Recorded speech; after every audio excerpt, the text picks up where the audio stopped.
I've been hearing a lot about what I need to say and do tonight. And the truth is, I don't think what I have to say is going to make much of a difference. If you like me, you like me. If you don't, you don't. I have no illusions about changing anyone's mind. But I do want to make something clear because it's important to me as a human. And that is, you understand that it was never my intention to make light of the murder of a young man. I don't think there's anything funny about it. I posted a message on Instagram on the day he was killed, sending love to his family and asking for compassion, and I meant it, and I still do. Nor was it my intention to blame any specific group for the actions of what it was obviously a deeply disturbed individual. That was really the opposite of the point I was trying to make, but I understand that to some that felt either ill-timed or unclear, or maybe both. And for those who think I did point a finger, I get why you're upset. If the situation was reversed, there's a good chance I'd have felt the same way. I have many friends and family members on the other side who I love and remain close to, even though we don't agree on politics at all. I don't think the murderer who shot Charlie Kirk represents anyone. This was a sick person who believed violence was a solution, and it isn't. Ever. And also, selfishly,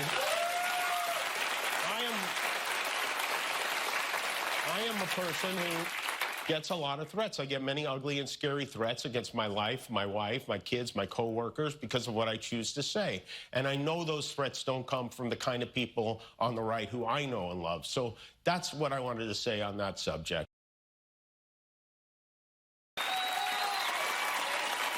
There was a moment over the weekend, a very beautiful moment. I don't know if you saw this. On Sunday, Erika Kirk forgave the man who shot her husband. She forgave him. That is an example we should follow. Yeah. If you believe in the teachings of Jesus, as I do, there it was. That's it. A selfless act of grace, forgiveness from a grieving widow. It touched me deeply, and I hope it touches many. And if there's anything we should take from this tragedy to carry forward, I hope it can be that, and not this. What is important is that we get to live in a country that allows us to have a show like this. Yeah.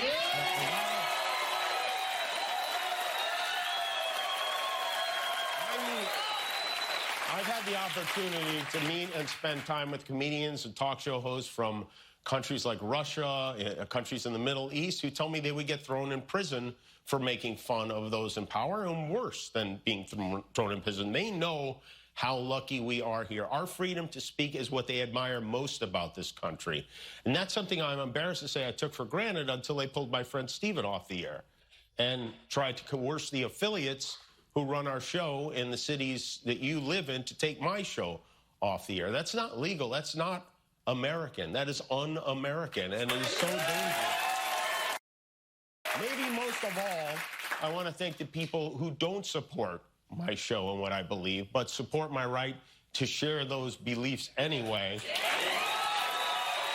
People who I never would have imagined, like Ben Shapiro, Clay Travis, Candace Owens, Mitch McConnell, Rand Paul, even my old pal Ted Cruz, who, believe it or not, said something very beautiful on my behalf.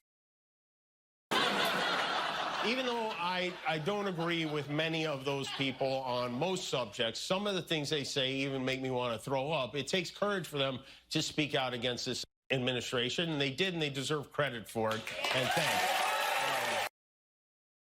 But one thing I did learn from Lenny Bruce and George Carlin and Howard Stern is that a government threat to silence a comedian the president doesn't like is anti-American. That's anti-American. And I am so glad we have some solidarity on that from the right and the left and from those in the middle like Joe Rogan. Maybe the silver lining from this is we found one thing we can agree on, and maybe we'll even find another one.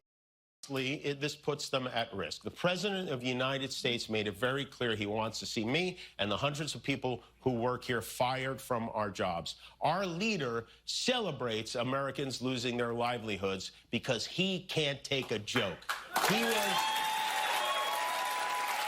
somehow able to squeeze Colbert out of CBS. Then he turned his sights on me, and now he's openly rooting for NBC to fire Jimmy Fallon and Seth Meyers and the hundreds of Americans who work for their shows who don't make millions of dollars. And I hope that if that happens, or if there's even any hint of that happening, you will be 10 times as loud as you were this week. I was not happy when they pulled me off the air on Wednesday. I did not agree with that decision, and I told them that, and we had many conversations. I shared my point of view. They shared theirs.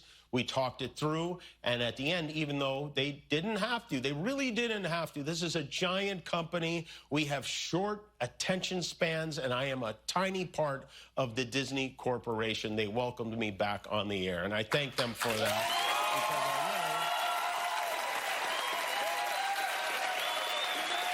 that unfortunately, and I think unjustly, this